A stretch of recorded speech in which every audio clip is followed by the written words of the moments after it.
Bonjour et bienvenue à la minute de formation offerte par Actualisation. Cette semaine, nous allons voir la gestion de l'invalidité. L'objectif est de comprendre les notions de base de la gestion de l'invalidité et l'accommodement raisonnable.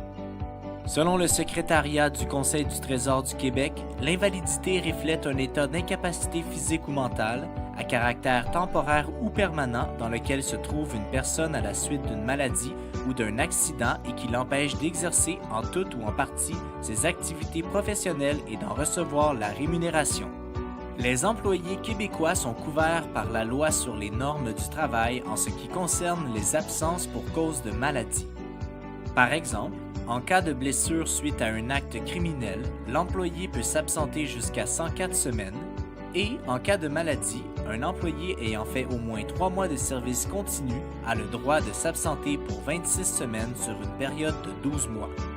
D'autre part, la LATMP, Loi sur les accidents de travail et les maladies professionnelles, contient des dispositions concernant le droit de retour au travail suite à un accident de travail ou une maladie professionnelle. Le droit de retour au travail fait référence à la période pendant laquelle le poste du travailleur est protégé par la loi. Par exemple, si l'entreprise compte plus de 20 salariés, le droit de retour au travail sera de 2 ans et si l'entreprise en compte moins de 20, il sera d'1 an. Lorsqu'un employé est en absence d'invalidité, il est recommandé de garder le contact avec lui pour qu'il puisse maintenir ses liens avec l'employeur, et ce afin d'assurer un retour rapide et sans problème. D'après une étude menée par le Conference Board du Canada, l'employé en absence d'invalidité préfère que leur superviseur ou un collègue proche les contacte soit hebdomadairement ou quotidiennement, et ce par téléphone ou par courriel. Lors du retour de l'employé, l'employeur est tenu légalement de l'accommoder en milieu de travail, c'est-à-dire d'instaurer des mesures qui lui permettront d'effectuer son travail au meilleur de ses capacités. Quoique ces mesures sont obligatoires, l'employeur pourra être exempté si elles constituent une contrainte excessive.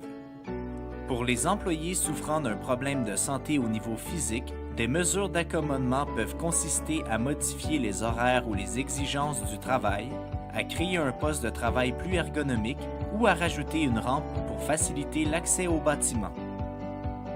Pour les employés souffrant d'un problème de santé au niveau mental, les mesures sont parfois plus difficiles à définir. Cependant, en voici quelques exemples.